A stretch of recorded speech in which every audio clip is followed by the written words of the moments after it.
What is up, everyone? So, a real short video today. It's all based on a discussion I had with an athlete of mine. How this athlete basically started talking about how he started in the weight room, but he never really saw an improvement in his game, in his actual rugby game, in his actual athletic endeavors outside of the gym, even though he had some gym numbers that went up and whatnot. So we had a short discussion, and I used this analogy, and I think it's quite applicable. And I thought maybe it's useful to put it out there for any athlete watching this. But if you're an athlete that wants to start in the gym, you need to know what the gym is for. And this is something I went through. This is something a lot of people went through. And obviously, doing your gym work is going to put you there, and it's going to increase your physical capabilities. And that is what the gym is for. But there is a high likelihood, and this is something that athletes, younger athletes, need to understand. There's a high likelihood that you could be doing stuff in the gym and you might not get better at your actual sport. That is 100% possible. There is even maybe sometimes players that commit so much time to the gym that they get worse in their sport.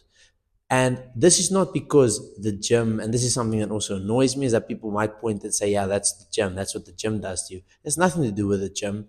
It's due to the actual thing that you are ignoring, which is supposed to be the thing that needs to be prioritized, which is the sport.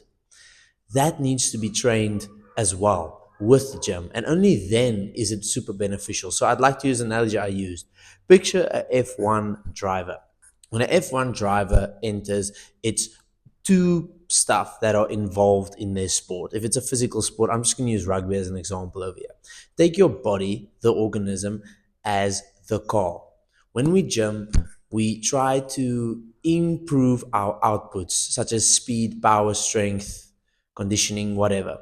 That is your car. That is the organism. That is the thing. And having a faster car, a stronger car, and by that I just mean body, having a faster body, having a stronger body, it has to help. It has to help in that sport because the sport is physical.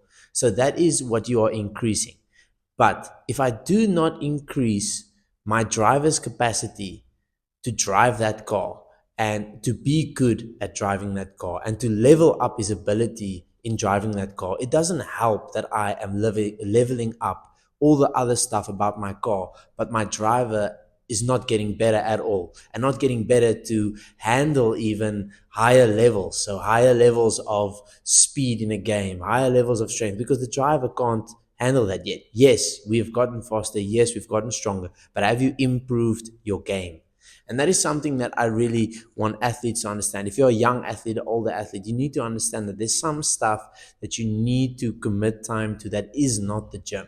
So, what is the lowest hanging fruit if you want to improve the driver's capacity? That is also a hard question. That is one of the questions that the athlete posed to me was, how do I do that? And for me, there's really the lowest hanging fruit, increasing your overall problem solving abilities as an athlete. As an athlete, if you take away strength, power, agility, speed, what are you? You are a problem solver. You play a game where there are rules, there are constraints, and you need to find ways to win and solve these problems and defenders and all those type of stuff. You need to find ways to beat them, solve those problems in order to get a positive outcome.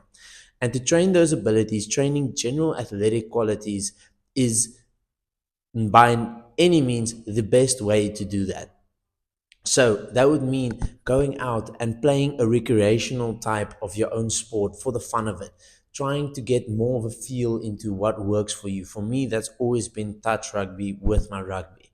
And touch rugby has always been done recreationally. Obviously, it's still very competitive and I do love it a lot, but there is also a point to it that lends itself a lot to my game. So finding a recreational way to play your real sport is also a great way, but it's not a formal training. That is one of the best things you can do, in my opinion, for it.